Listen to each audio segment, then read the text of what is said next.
Chapter 1. Welcome. Hello, my friend. Welcome. I am so glad you are here. Before we go anywhere tonight, I just want to say, well done. Well done for making it through this day. However it went, however full it was, however demanding, however heavy it may have felt at certain points. You made it through, and now you are here, and that matters more than you know. The day is done. It is behind you now, filed away with all the days that have come before, and it requires nothing more from you tonight. There are no more tasks, no more decisions, no more effort required from you at all. Only this, only rest. So before we begin, I want you to take a slow breath, a real, full, unhurried breath in through your nose.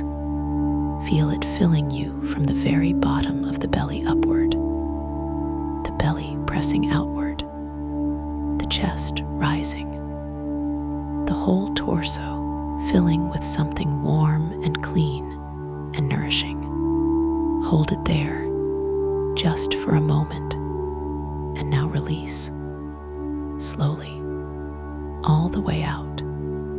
Feel the tension of the day beginning to leave with that breath, carried out of the body on the exhale, dissolving into the air around you. Good, that was wonderful. Let's do that again. A slow breath in, filling from the bottom all the way up.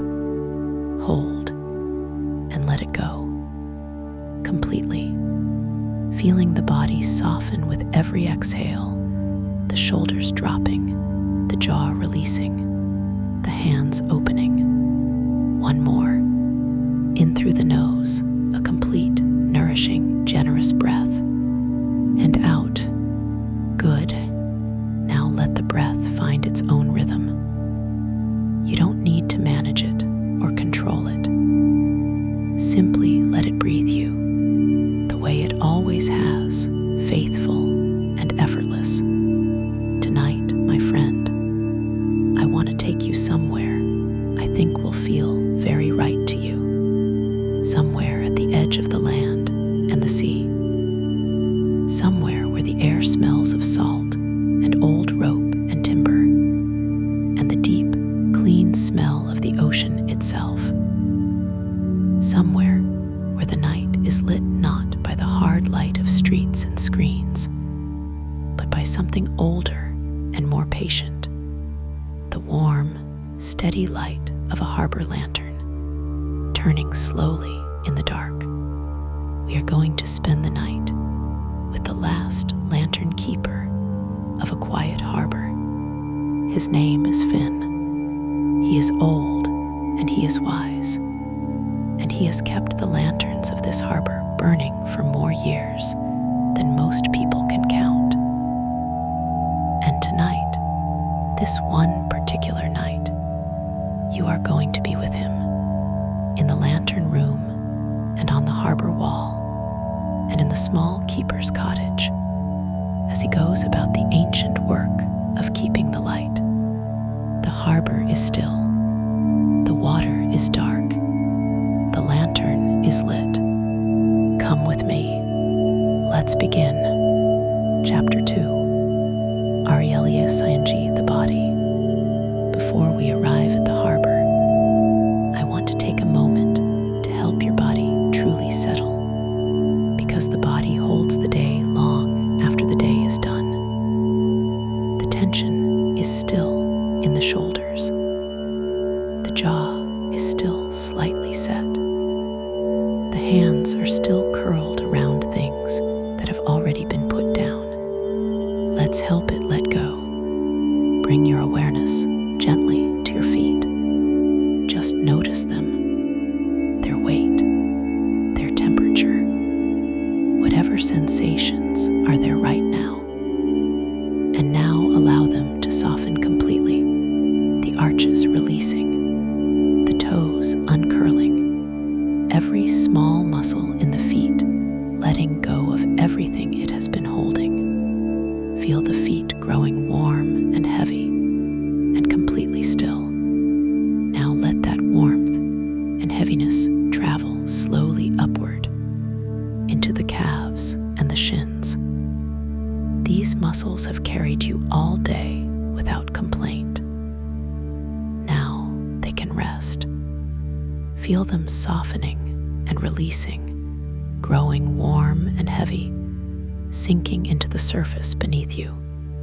The knees, the thighs, all of it releasing. All of it warm and heavy and completely relaxed. The hips, the lower back. Allow whatever you have been carrying here, and we carry so much here, often without knowing it, to simply let go now. Feel the muscles of the lower back spreading and softening and releasing. The whole lower body growing heavy and warm and completely at rest. The belly, let it be completely soft. No holding in, no tension. Just the easy, natural rise and fall of the breath. The chest, feel the heart there, beating steadily as it always does. Feel the chest soften around it with every exhale. The shoulders, let them drop, really drop, away from the ears as far as they want to go. Feel the muscles there releasing. The weight of the day simply falling away.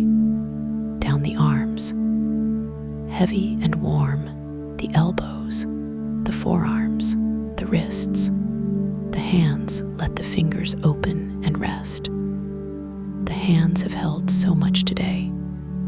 They can let it all go now.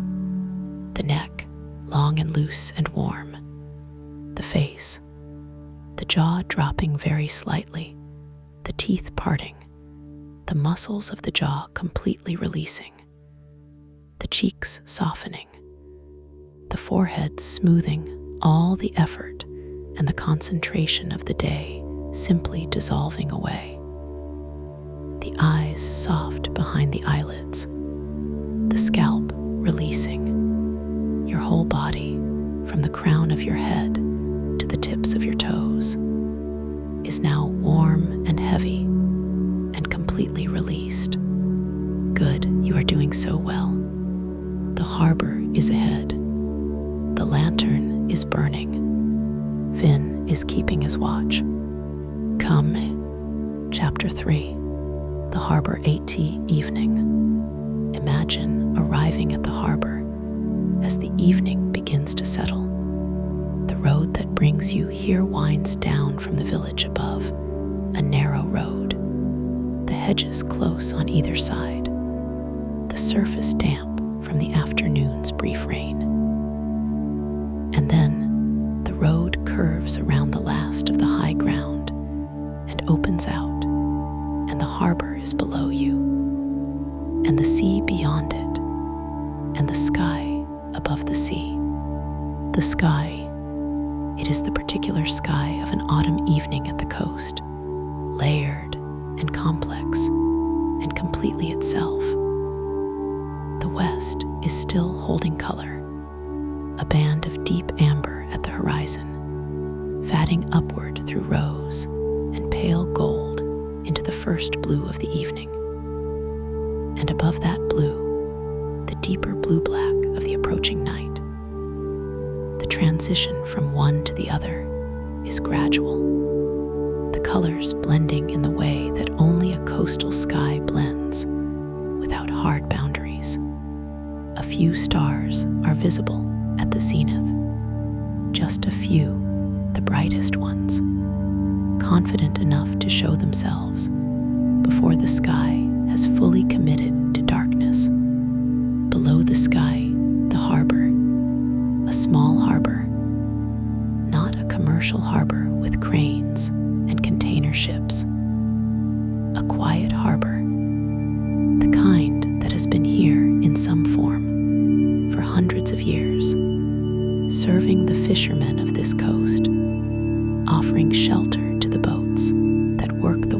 waters beyond the headland, keeping the sea and the land in their essential relationship. The harbor wall curves in a gentle arc from the shore to the right, the stone of it old and dark, and covered in the low green of seaweed at the tide line. A dozen boats are moored within the wall's shelter, fishing boats mostly, their hulls painted in faded colors, their nets folded and stacked on the dock beside them. A few smaller boats, a sailing dinghy with its sail removed and stowed. The water inside the harbor wall is still. The calm that the wall creates is complete. Within it, the water barely moves, just the faintest rise and fall of the tide, the boats lifting and settling with it in unison, their reflections clear in the dark water. And at the end of the harbor wall, where the stone arm extends furthest into the sea, the lantern, a tall iron post topped with a glass housing, inside which a warm amber light burns, not the bright white light of a modern navigation beacon. The warm, steady, slightly flickering amber of the old-fashioned lamp that Finn has kept burning here for 40 years. You stand at the top of the road and look at it, one warm light at the end of the harbor wall, burning against the darkening sea, holding its place. You begin to walk down. Chapter 4, The Harbor Wall. The path down to the harbor is stone, old flagstones, slightly uneven, worn smooth at their centers by the feet of generations. They are damp from the afternoon rain and slightly slippery where the sea mist has settled on them, and you walk carefully, one step at a time. You reach the harbor, the smell of it. This is the first thing always at a harbor, the smell. A smell that is a combination of several things and greater than the sum of them. Salt, yes, the salt of the sea air, that clean mineral smell that you can taste slightly at the back of the throat. And below that, tar and old rope, and the particular smell of wooden boats. A complex, slightly oily, deeply old smell of materials that have spent their lives in contact with salt water, and the smell of the sea itself, something alive and vast and impossible to pin down. The smell of an element that covers most of the world and has its own distinct, irreplaceable character. You breathe it in, and something relaxes that has been slightly tense without your knowing it. The harbor smell, clean and old and completely real.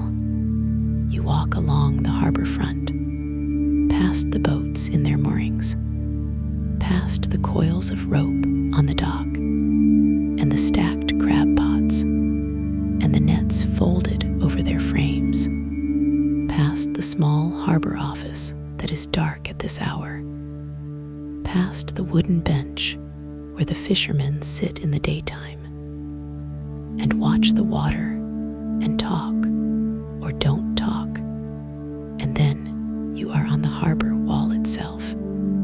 The stone of the wall is wider than you expected, wide enough to walk along comfortably, with a stone parapet on the seaward side that comes to about waist height. You put your hand on the parapet as you walk. The stone is cold and slightly rough and damp from the salt air. On your left, the sheltered harbor, the boats in their rows, the lights of the village on the hillside above. On your right, the open sea, dark and vast and moving. The sea beyond the harbor wall is a different thing from the harbor's calm interior.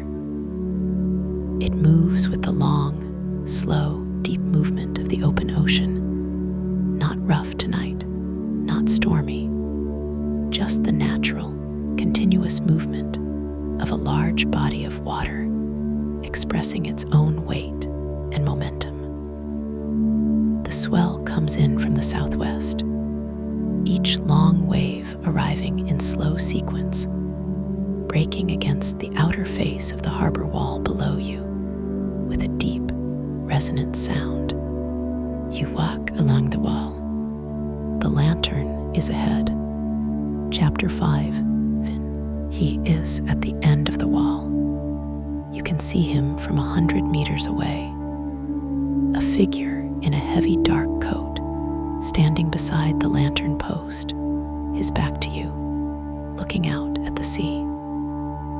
Not tall, not short. The kind of build that comes from a lifetime of practical outdoor work.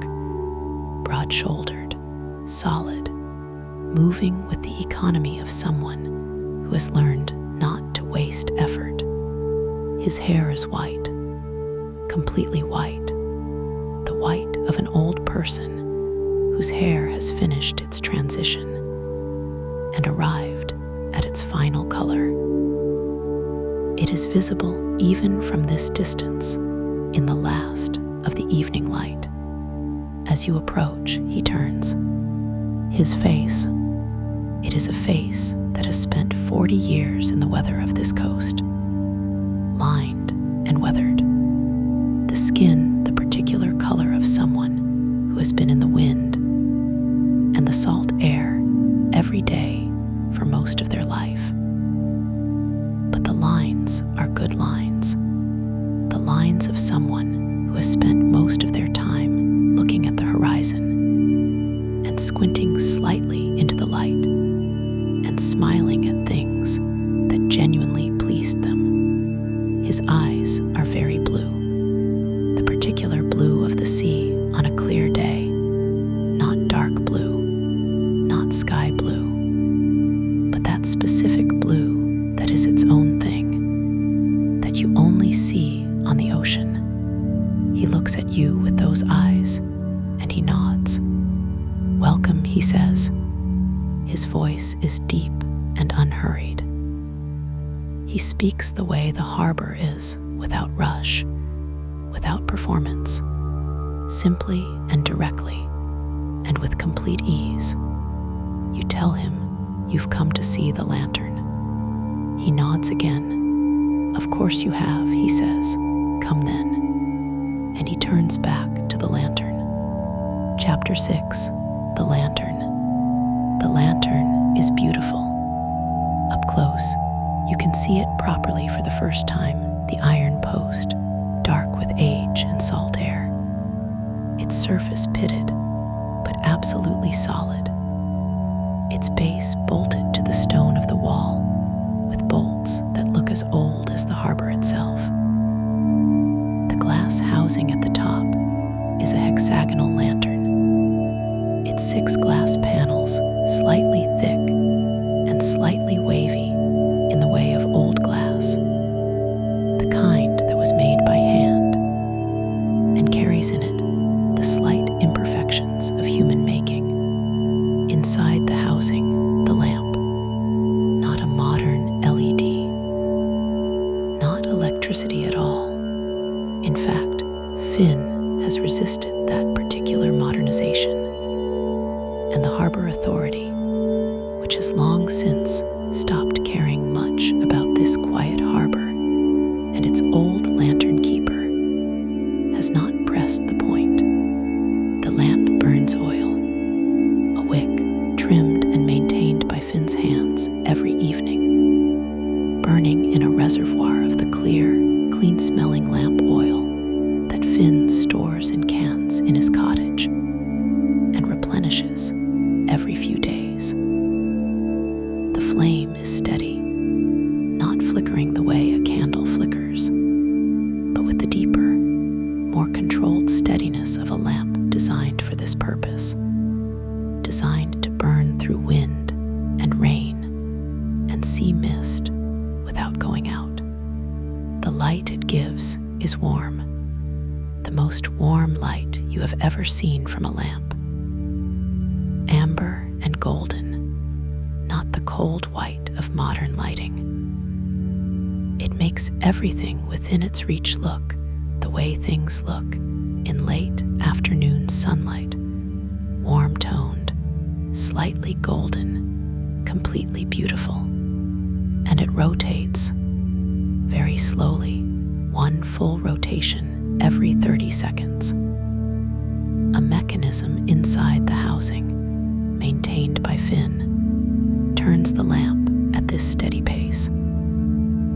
The result is a light that sweeps the harbor and the sea in a slow, patient circle, appearing from the sea as a regular pulse, the standard signal that mariners have learned to read. This light, this slow pulse, for 40 years, Finn has kept it burning. You stand beside him and watch the light turn. Chapter 7. What Finn says about the light.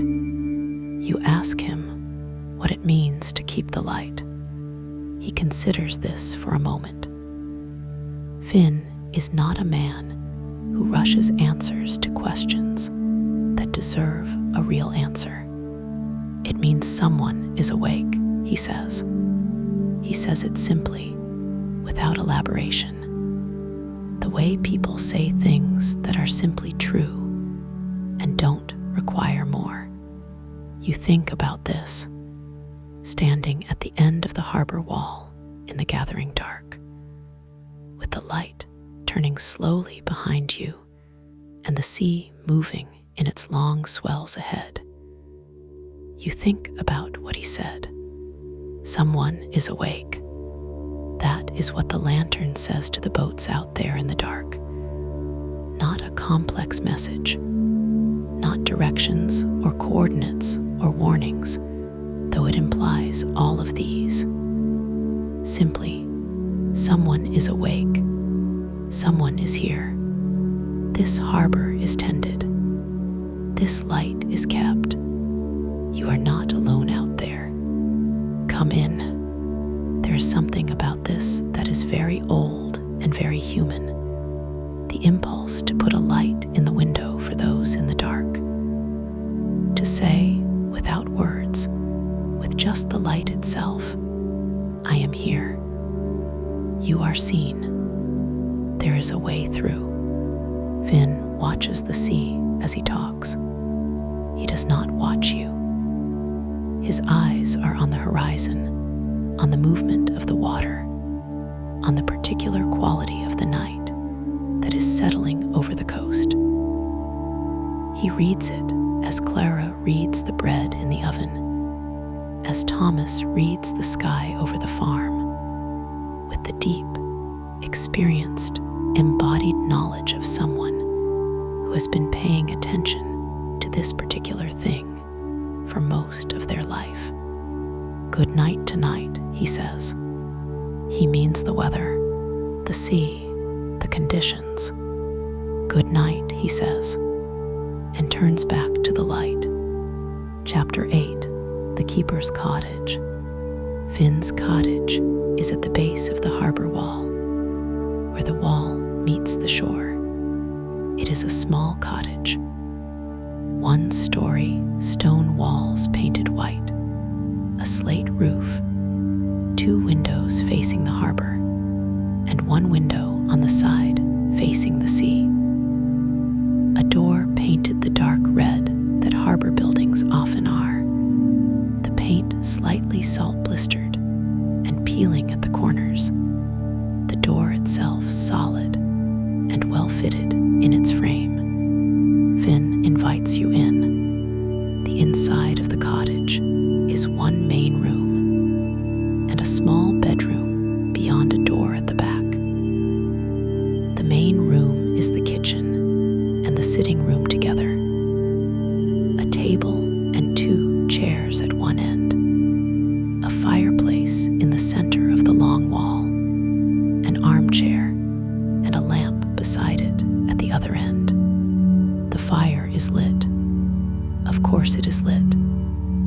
This is a harbor cottage on an autumn evening, and a man who has lived here for 40 years lives in it, and the fire is always lit from September to April. It is a good fire, not a new fire, a settled fire, the kind that has been burning for several hours and is now in its prime. A deep bed of coals beneath steady, unhurried flames. The cottage smells of the fire and of the sea. These two smells, wood smoke and salt air, have been absorbed into every surface of this cottage over decades. They are in the walls and the floor and the old furniture and the curtains. They are the smell of the cottage, not unpleasant, the opposite. These two smells together are somehow completely right, completely of this place, completely Finn's. On the table, a mug of tea cooling, a book open face down, its spine gently strained by the treatment, a folded chart, a nautical chart, the coastline rendered in the precise, information-dense language of navigation. On the shelves by the fireplace, more books, a barometer, a small collection of objects, a piece of sea-smoothed glass, pale green, its edges worn to silk, a large shell, a small wooden boat, hand-carved, its details careful and loving, its paint faded. You sit in the chair on the other side of the fireplace, from Finn's armchair. The fire is between you. The cottage is warm and small, and completely itself. Chapter 9. The Fire and the Tea. Finn makes tea. He goes to the small kitchen area at the end of the room with the ease of someone who has made tea in this kitchen 10,000 times. And he fills the kettle and sets it on the range. An old range, wood burning, its surface dull black cast iron, warm enough to lean against. And he waits for it to come to the boil. He does not fill the waiting with talk. This is something you notice about Finn, his comfort with silence. Not the uncomfortable silence of someone who wishes they were speaking, but cannot think of what to say. The comfortable silence of someone who has spent a lot of time in places where silence is natural and appropriate, where it would be strange to fill it with unnecessary noise. The harbor is full of this kind of silence. The sea produces it. The vast, indifferent, magnificent presence of the ocean makes small talk seem beside the point.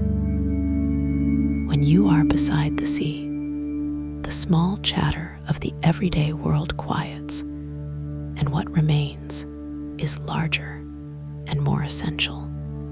The kettle sings. Finn makes the tea properly in a pot with loose leaves. 2 mugs on the table. He brings them to the fireside and hands you one. It is a large mug, ceramic, its handle worn slightly at the thumbrest point from years of use. The tea inside is dark and strong, the color of the sea at dusk, a deep amber brown, with the particular clarity of tea made correctly. You hold it in both hands. The warmth of it enters your palms and travels upward. You breathe the steam. The harbor smell that has been in the air outside is here too. Even inside the cottage, the salt air finding its way in, mingling with the wood smoke and the tea steam, and the particular indoor smell of an old stone cottage lived lived in for many years. You sip the tea. It is exactly right. Chapter 10. What Finn Tells You. Finn was born in this village, not in this cottage, in one of the houses on the hillside above. His father was a fisherman. His grandfather was a fisherman. His great-grandfather was a fisherman.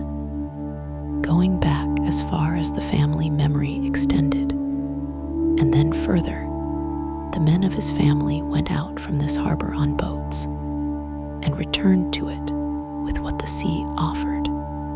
He was going to be a fisherman too. He trained for it, worked on his father's boat through his teenage years and his early 20s, learned the sea the way his family had always learned it, by being on it, in all weathers, through all seasons, year after year, until it was as known to him as the inside of his own house. But then the old lantern keeper died.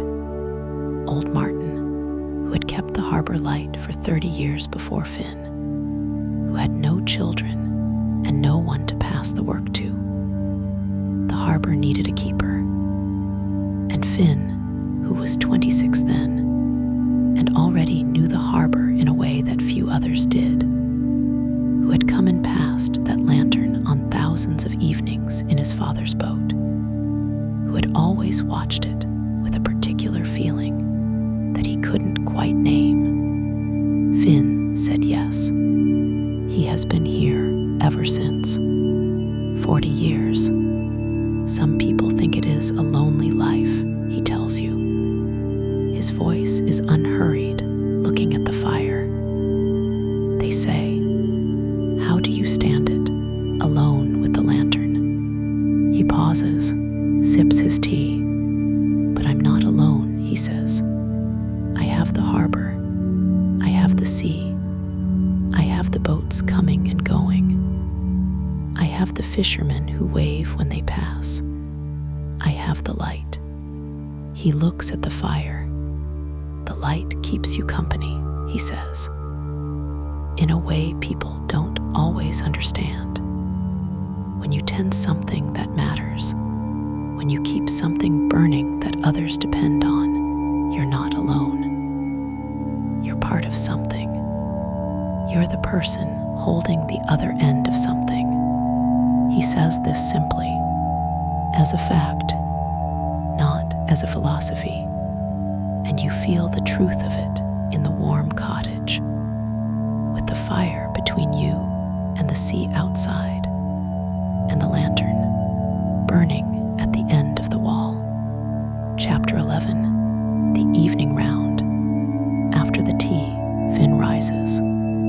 "Time for the round," he says. This is his evening ritual, the circuit of the harbor, and the wall that he performs every evening without exception. Checking the boats in their moorings, checking the lantern mechanism, checking the sea conditions from the end of the wall. These checks, done at the same time every evening, are part of his work and part of himself, so interwoven with who he is and how he lives that they have ceased to be obligations and have become simply what the evening is. He puts on his coat, a heavy one, dark navy, the kind worn by mariners in cold weather. Its material thick and wind-resistant, slightly stiff at the collar from decades of salt air. You follow him out. The night has deepened while you were inside. The sky has completed its transition from evening to night. No more color at the horizon. The whole sky now the deep blue-black of a clear autumn night. The stars fully visible, numerous. The Milky Way faintly present above the open sea to the south. The air is noticeably cooler, not cold with the cold of winter. The coast rarely gets truly cold until January.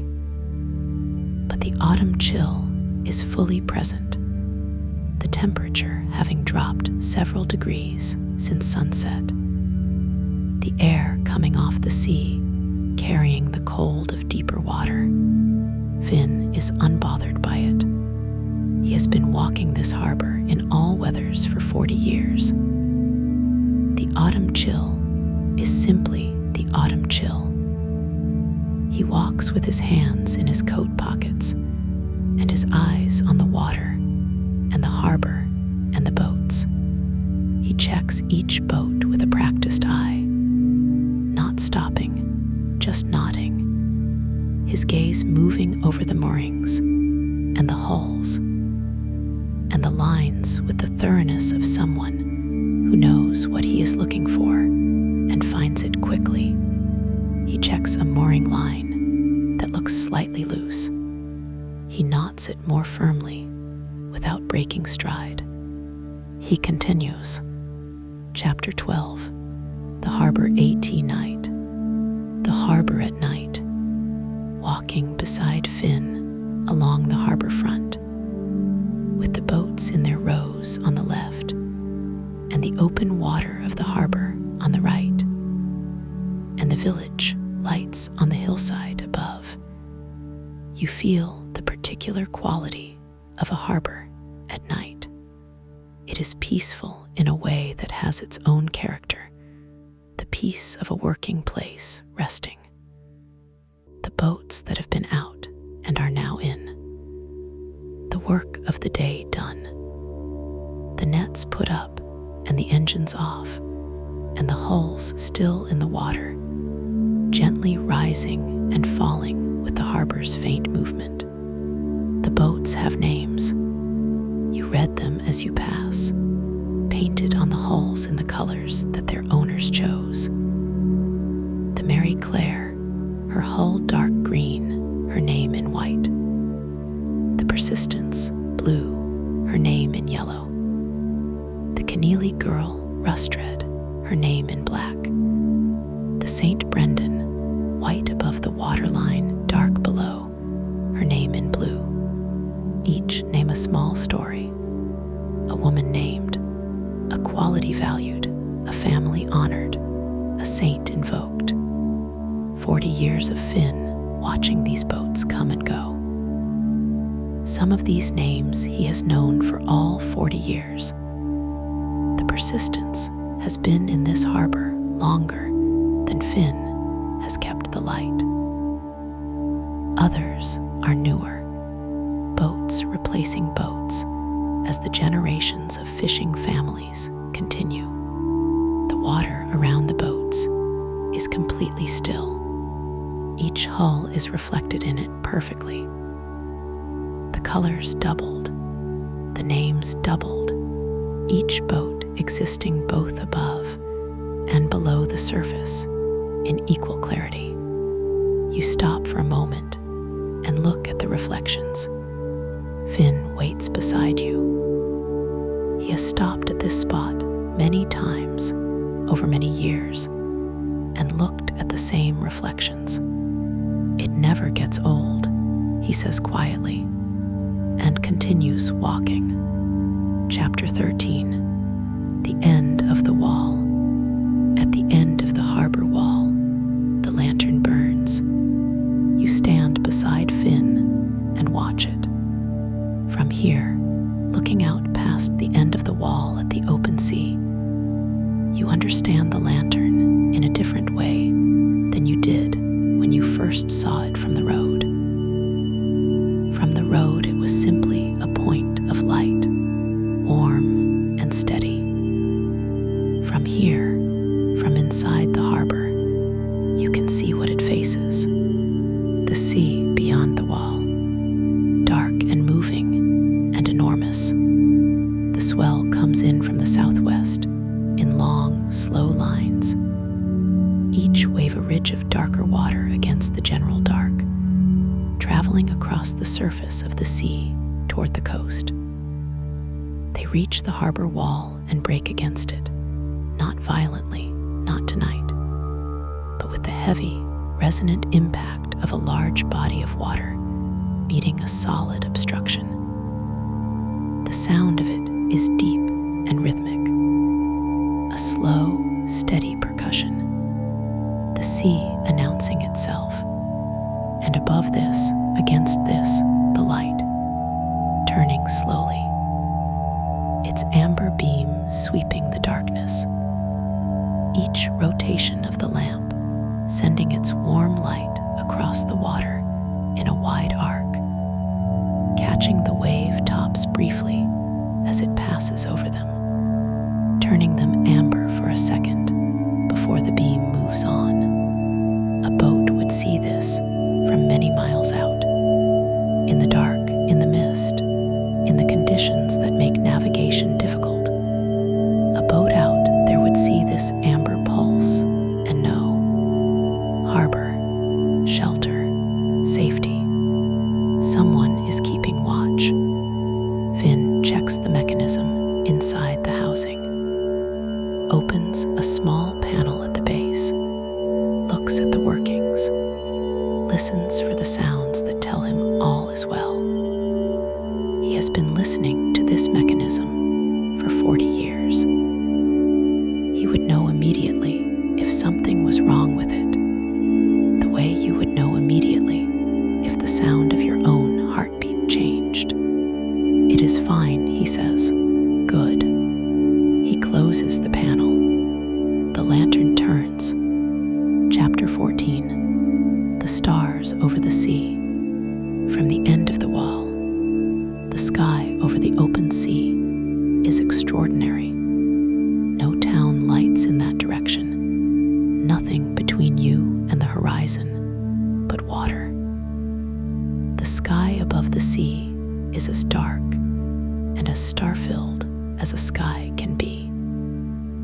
The Milky Way is there, crossing from south to north, its center above the sea bright enough to cast a faint shadow. Finn knows the stars. He learned them the way all sailors once learned them, as navigation, as practical tools, as the only reliable guide available when other methods failed. He can look at any point in the sky at any time of year and tell you which star is which and where it is in its annual cycle. He points. That one there, he says, just above the horizon. That's the North Star, always there, never moves. Everything else turns around it, but that one stays. You look at it, a point of light, slightly brighter than the ones around it, steady above the northern horizon. Sailors have navigated by that star for as long as people have been going to sea, Finn says. Thousands of years. Every sailor who ever crossed the ocean in the dark found that star and used it. He pauses. Same star, he says. All that time, all those people. He says it with something that is not quite wonder. Something quieter than wonder.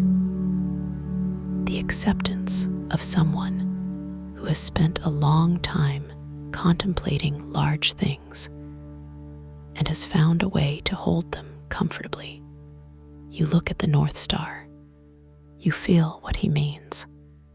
That continuity, that constancy. The same point of light that guided a sailor across the Atlantic 400 years ago is the same point of light that Finn is pointing at now. That guided whoever first looked up and made note of it centuries before that. The same star, burning on. Chapter 15. The night DEPNS. You return to the cottage. The fire has not died in your absence. It is lower, but not low. Finn adds 2 logs, the careful, practiced addition of someone who knows exactly how much this fire needs and gives it no more and no less. The logs catch, the fire brightens, the cottage warms again. Finn sits in his armchair. You take the other chair. Between you, the fire, the table with the cooling tea, and the open book and the nautical chart. He picks up the book. He does not immediately read it. He holds it for a moment, his thumb on the open pages, and looks at the fire. 40 years is a long time, he says, not with sadness, just as a fact. A long time to be in one place, to do one thing, to keep one light burning. He opens the book. He reads. You watch the fire. The cottage is very quiet now. Just the sound of the fire, the faint sound of the sea outside, the occasional turn of a page. The wind has come up slightly. You can hear it at the cottage walls, not a strong wind, just the sea wind that always moves along the coast, finding the corners of the building and speaking briefly and moving on. The lantern outside will be handling it fine. Finn has no concern about the lantern in this wind. He would need to hear something different in the wind, something much stronger, something with a different quality, before he would be concerned. This wind is ordinary. The harbor is fine. He reads. You watch the fire. Chapter 16. The sounds of the harbor night. With the cottage quiet around you, the sounds of the harbor at night become present. They were there all along. They are always there, outside the cottage walls. But the quiet of the room lets them in more fully. The sea, the most fundamental sound, the long, slow, rhythmic sound of the ocean. Not crashing, not roaring. The deep, resonant impact of each swell against the outer face of the harbor wall, arriving in sequence every 8 or 10 seconds. Each one the same as the last, and different from it too. No two exactly the same pressure, or depth, or duration. This sound has been here always, for as long as this harbor has had a wall. This sound has been its night music. For as long as people have slept in buildings on this shore, this sound has been in the walls, in the background, available to whoever was still enough to hear it. The boats, very faint inside the harbor's calm. The small sounds of the moored boats in the night. The creak of a line. The very faint sound of a hull against a fender. The harbor's breathing in and out, transmitted through the boats. And their moorings in these small, quiet, completely ordinary sounds. The lantern mechanism, if you listen very carefully, and the night is quiet enough to listen very carefully, you can hear it. The faint, steady turning of the mechanism in the lantern, housing at the end of the wall. A very quiet sound, mechanical and regular, the heartbeat of the harbor's light. Finn hears it every night. He told you earlier that if it stops, if the mechanism fails, and the turning stops, he will know. Even in sleep, he will know. The absence of that sound will wake him the way the absence of a heartbeat wakes a doctor in the night. He has kept watch on this sound for 40 years. It is as known to him as breathing. Chapter 17. What the Harbor Gives. Finn closes his book at some point in the evening, not because he has finished it. He is not the kind of man who needs to finish things in a single session. He closes it because the evening has reached a certain point, and the book can wait until tomorrow. He looks at the fire. I have been asked sometimes, he says, speaking to the fire rather than to you, why I stay. Why I didn't go somewhere, do something else. There was a time when I could have. You wait. I always think about what the harbor gives, he says, and then not what it gives me, what it gives. He pauses. The fire shifts slightly. It gives safety to boats coming in at night, he says. It gives a light in the dark. It gives someone keeping watch so that others don't have to. He turns to look at you. That's not a small thing, he says, and he means it completely. No performance in it, no desire to impress.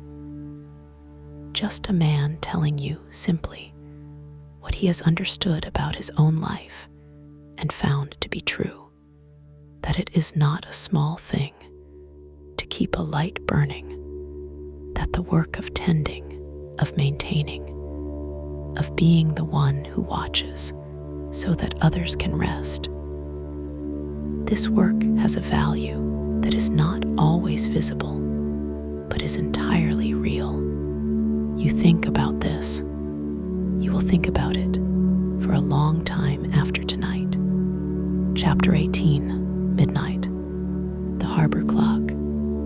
There is a clock on the small harbor office at the far end of the front. Strikes midnight. Its sound comes to the cottage muffled by distance and wall and the sea wind, but present.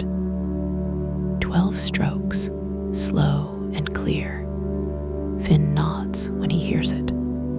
He does this every night, nods at the midnight clock, acknowledging it, nodding it.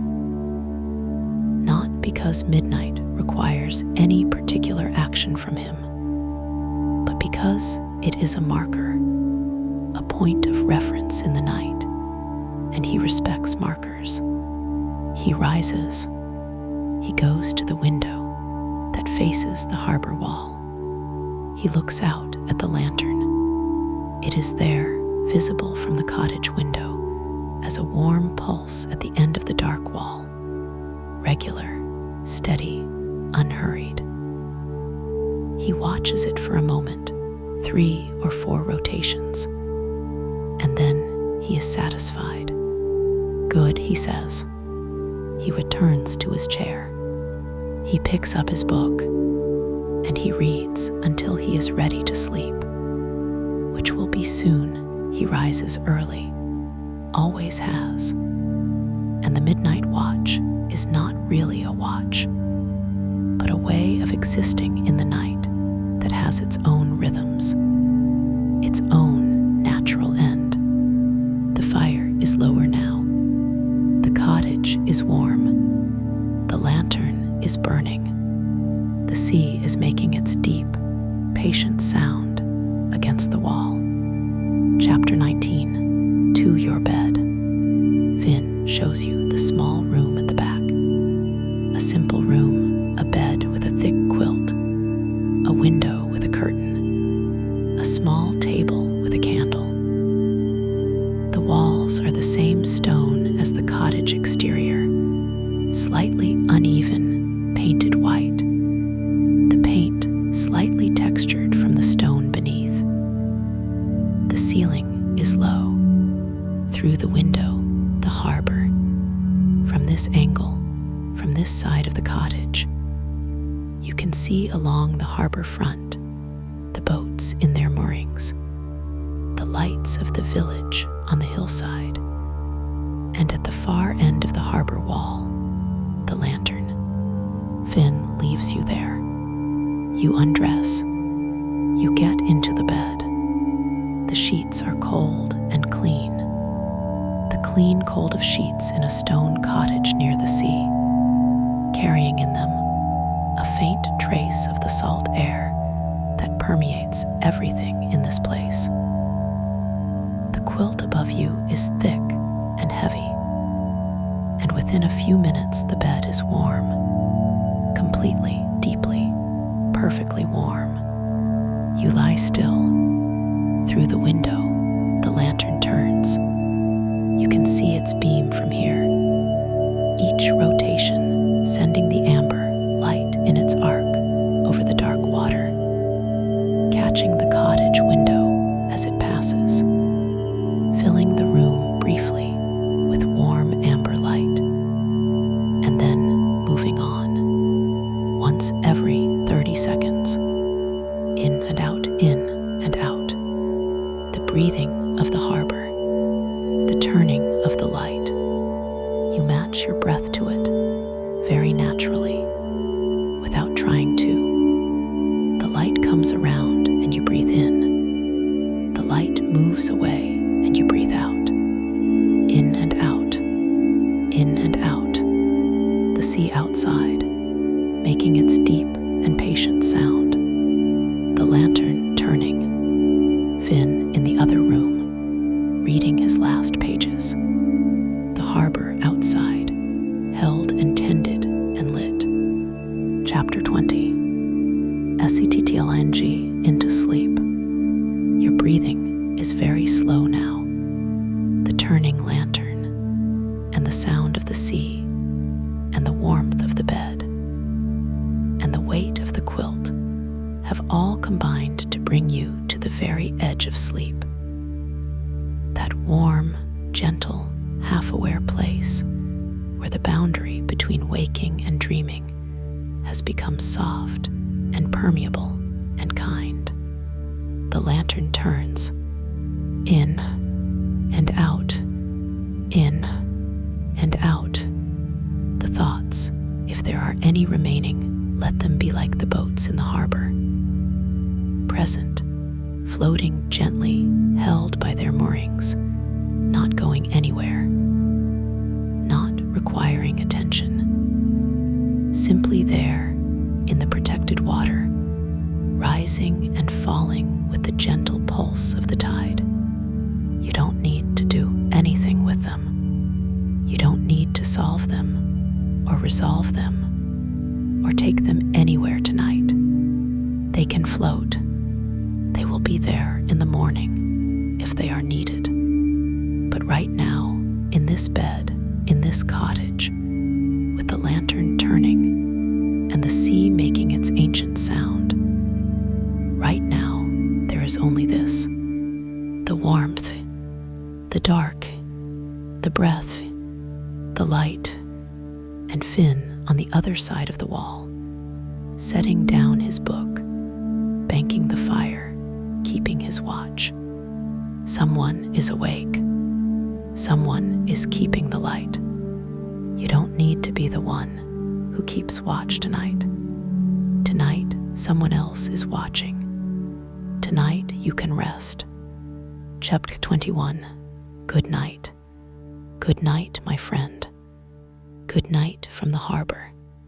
Good night from the lantern, turning slowly at the end of the wall, sending its amber light across the dark water. Good night from Finn, keeping his quiet and faithful watch. Good night from the Mary Claw, and the Persistence, and the Cunella Girl, and the St. Brendan, resting in their moorings with their reflections in the still water below. Good night from the sea, which is making its deep and patient sound against the harbor wall, and will be making it all night long. Good night from the North Star, above the horizon to the north, steady as it has always been. Good night from the cottage, warm and stone-walled, and full of the smell of wood smoke and sea air. You did well today. You made it through. brought yourself here to this harbor, to this lantern keeper, to this quiet and beautiful corner of the world. And you let the harbor do what harbors do: offer shelter, offer stillness, offer the particular rest that comes from being somewhere that is tended and watched and lit. You are in a harbor tonight, safe inside the wall. The sea is outside, doing its vast and ancient things, but you are inside, warmed, still, held, and the lantern is burning, and Finn is keeping watch, and you can sleep deeply, completely, peacefully, the sleep of someone in a safe harbor. Good night. Sleep well. Extended passages. The harbor through the night. What Finn knows about the sea. Finn knows the sea the way very few people know anything. Not the abstract sea of geography, not coastlines and depths and currents as information. The particular sea. The sea outside this particular harbor, on this particular stretch of coast, in all its particular moods and conditions, over 40 years of daily observation. He knows how the color of the water in the morning predicts the afternoon's weather. A certain greenish quality in the surface, seen from the end of the harbor wall in the early light, means wind later. A deep, oily calm on a still morning means the same wind coming, building out at sea, not yet arrived. The sea giving advance notice in its own language to those who know how to read it. He knows the tides at this harbor better than any table or chart could tell him. The spring tides that come twice a month, high enough to lap the top of the dock and leave the boats riding unusually high in the water, their mooring lines taut. The neap tides, barely there, the harbor at its shallowest, the mud of the harbor floor visible at the lowest points. He knows the fish, not with the fisherman's urgent, practical knowledge of where the mackerel are running or where the crab pots should be placed. That knowledge belonged to his earlier life, but with the keeper's knowledge, the gannets diving off the headland in autumn, following the fish, the dolphins that come into the harbor every year in September, sometimes half a dozen of them, moving through the calm water with their complete authority. He has watched this sea change. Over 40 years, the sea has changed, subtly in ways that require decades of attention to notice. The storms are different, not necessarily more frequent, but different in their character. The fish are different species at different times of year than they were when he was young. The birds are different. He does not speak much about this, but he sees it. He holds it. 40 years of seeing. The boats and their people. Each of the boats in the harbor has a person or people. Most of the fishing boats are worked by 2 or 3. A skipper and crew. People who have known each other for years on the sea and who have the particular, undemonstrative closeness of people who have been in difficult situations together and navigated them. Finn knows all of them. He has watched some of them grow up. The children of fishermen who became fishermen themselves, who went from playing on the dock as children to working the boats as men and women. Their passage through those years, witnessed from the harbor. He has watched some of them leave. The young ones who went to the city for work, who came back for Christmas, and eventually stopped coming back at all. The boats their families worked are still here, some of them taken over by others. Some of them changed hands several times. He has watched some of them not come back. There are names in this harbor that belong to people who went out and did not return. Not recently. The harbor has been safer in recent decades than in its earlier history. The boats better equipped, the weather forecasting better. But in Finn's memory, and in the memory of the harbor before him, there are those names. He does not speak of them easily, but the lantern burns for them too, for everyone who has ever gone out from this harbor in a boat, the ones who returned and the ones who didn't. The light burns for all of them. The history of the harbor. The harbor has been here for 300 years. Not this exact wall. The current wall was rebuilt in the 19th century, the old wall having been damaged beyond repair in a storm. But a harbor in this place, on this sheltered inlet, on this particular stretch of coast, for 300 years, before the wall was built, there was an anchorage. Boats sheltered here in the natural inlet before the harbor was made. Fishermen who worked these waters and came back to the shore.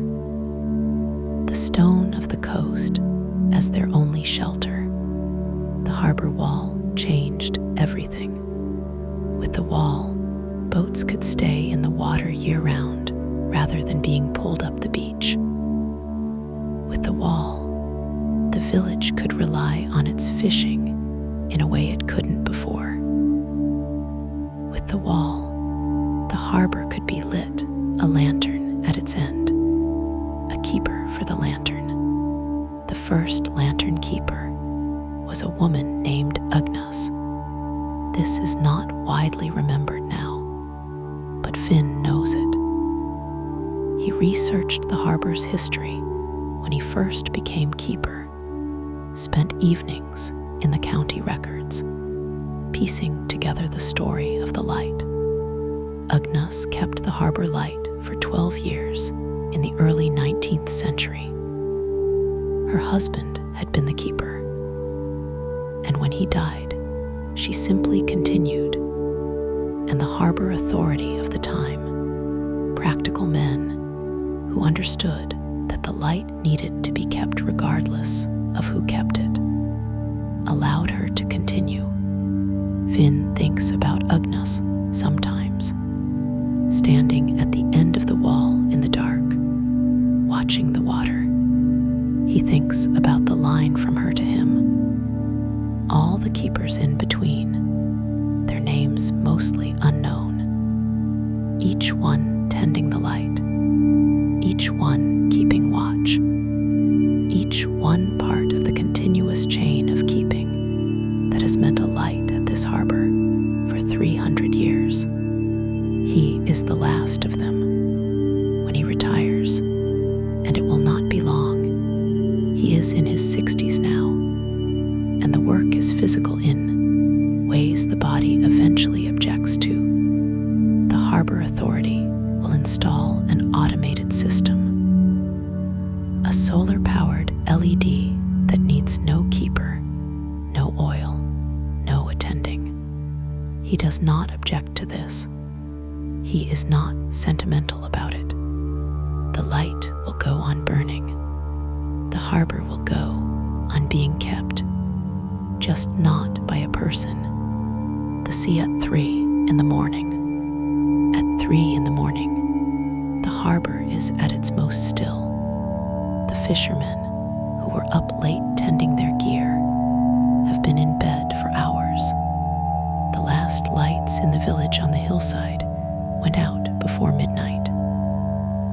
The harbor office is locked and dark. The dock is empty of people, just the water and the boats and the lantern. And Finn, who is woken as he always wakes at this hour, not from any alarm, but from whatever internal clock has been set by 40 years of keeping this watch. He rises. He dresses quickly in the dark, his hands knowing his clothes by feel.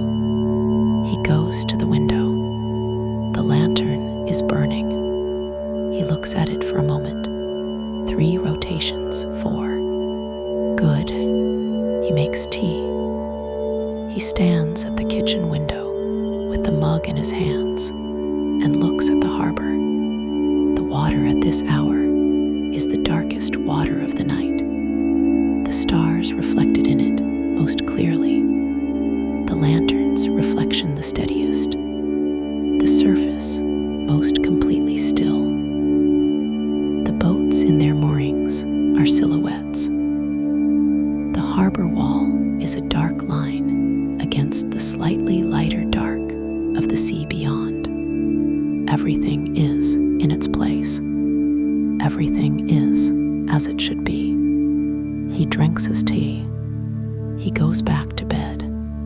He sleeps until 5, when the fishermen begin to stir, and the harbor begins its morning. But at 3 a.m, standing at the kitchen window with his tea, the harbor is completely, beautifully his. Not in the sense of ownership, in the sense of being known, of being the person who knows this place at this hour, who sees it in its deepest state, who is present when no one else is. The harbor's 3 o'clock companion. For 40 years, the language of the light.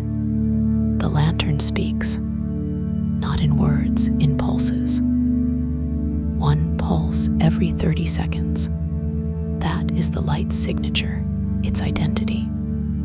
Every lighthouse and harbor lantern on a chart has its own signature, its own pattern of flashes and intervals that distinguish it from every other light. A mariner consulting a chart, seeing a light in the dark, matches the pattern to the chart and knows this light, this harbor, this place. Finn's light is 1 flash every 30 seconds. Simple, unmistakable. 15 miles out to sea on a clear night, you can see it. A single amber pulse every 30 seconds, steady. In fog, it carries less far, perhaps 5 miles if you're lucky. In mist, less. But it is there, always there, as long as Finn tends it. He has thought about the ships that have seen it over 40 years, the fishing boats and the coastal freighters, and the sailing yachts making their summer passages, and the occasional larger vessel cutting close to shore. All of them, at some point, seeing his light. All of them, for a moment, safer for it. He does not know their names. He will never know their names. But they saw his light, and it told them something true, and that was enough. That was entirely enough. Morning will come. Dawn comes late to the harbor in autumn. The sun rises over the hills to the east, behind the village, and the harbor is in the hill's shadow for the first hour of daylight. The sea brightens before the harbor does the open water to the south, catching the morning light first, turning from black to gray to a pale, luminous blue, while the harbor is still in its night shadow. Then the light finds the tops of the harbor wall, and then the boats, the white ones first, their hulls catching the early light and reflecting it back, and then the water inside the harbor, the surface brightening as the angle of the light finds it, and then the cottage. The east-facing window of Finn's cottage catches the morning light and sends it into the small room where you are sleeping. Warm and pale at first, then stronger, the light finding the white walls and filling the room. The lantern is still burning. In daylight, the amber light is less visible. The morning is bright enough to compete with it, but it burns. It always burns until Finn turns it off himself, which he does only when the light of day is fully established and the visibility is good, and there is no further need for it. He turns it off each morning when the harbor can see for itself, when the light of the world is enough.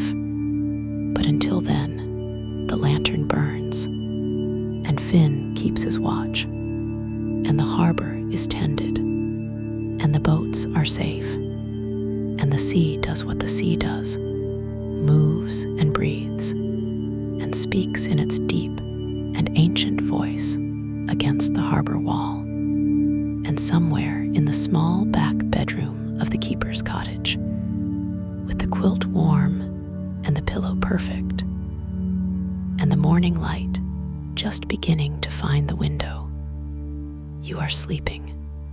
The best sleep, the safe sleep, the sleep of someone inside the harbor wall.